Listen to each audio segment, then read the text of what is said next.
Kevon pitching through the loss of her grandmother in her last start.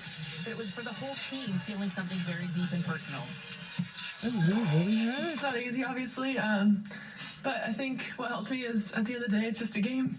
And I think it put into perspective. I'm just chucking a yellow ball and people are running and turning left. And so I just wanted to have fun. Today was just for Tegan, it was for her family, and it was a whole lot of love on the field today. It was just a different meaning. She told us, and the first thing she said was that she's good and she's ready to go today. So Tegan Kavon's my hero today. Aww. And really, Kaden Henry was quite emotional as well, saying she wasn't just her grandma. Welcome back to the Women's College World Series. For the whole team, so something to fight through in that epic win over Oklahoma. Yeah, that came a couple of days ago here at the World Series. And now Texas back in the national semifinals today. Kavon on in relief to try and pitch them into the championship series. Protecting a 1-0 lead. 6 outs away. But here come the 3, 4, 5 hitters for Tennessee. All right, this is our last chance or something like that. Back in the first. Nugent and Gibson both hit home runs in their win over Florida on Friday night. Ella Dodge trying to find something right now. She's had a hard time kind of picking up the ball against Tegan Kavon. Tries to go to the drag bump there. 1-6 today against Matt Morgan, and now their first week at Tegan. And that's again to say they don't have to.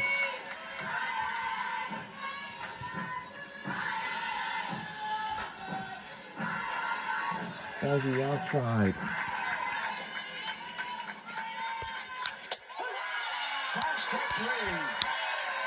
And that's the pitch. That's the difference between Matt Morgan, Tegan Kavon, is the ability to throw multiple pitches down, up, with a mix of speed. 57 miles an hour with a couple of inches of vertical break, horizontal run on it.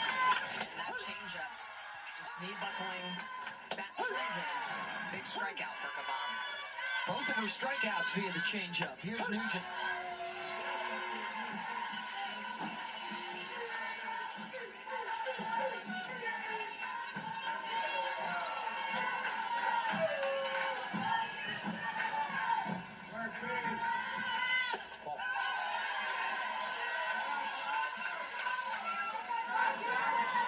Tries to frame.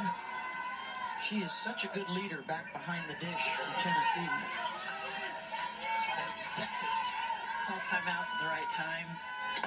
Frames up for her pitcher too, and her and Tegan Kavon are very, very close. And most batteries are. The way that Reese Atwood can just take balls, make them strikes. What stood out to me in that Oklahoma game was her calling timeout in huge moments, not for the coaches, but for her peers. Going out, giving a little bit of talk, like, look, I might lean out, but hammer back in, and all those little nuances.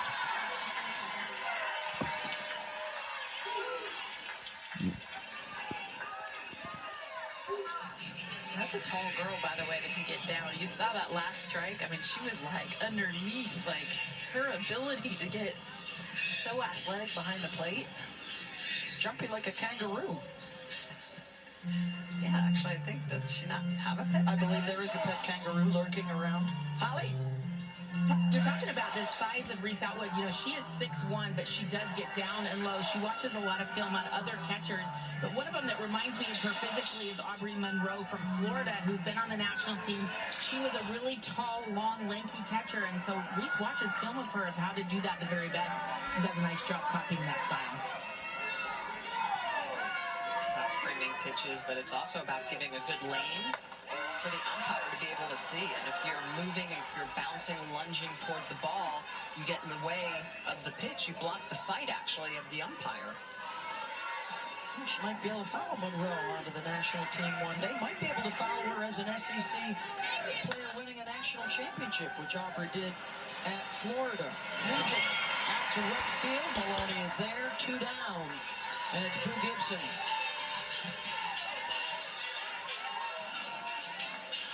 They've had some chances, but have yet to get a hit with the base runner on. And the difference in this ball game, the solo homer from Katie Stewart.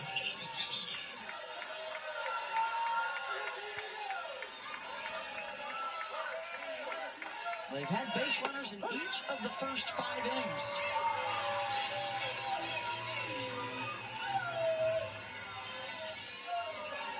They do not have a hit since the ejection of their hitting coach, Craig Snyder,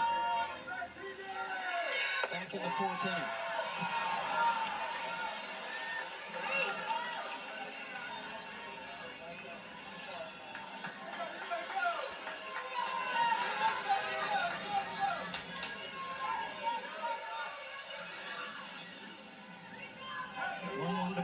The senior.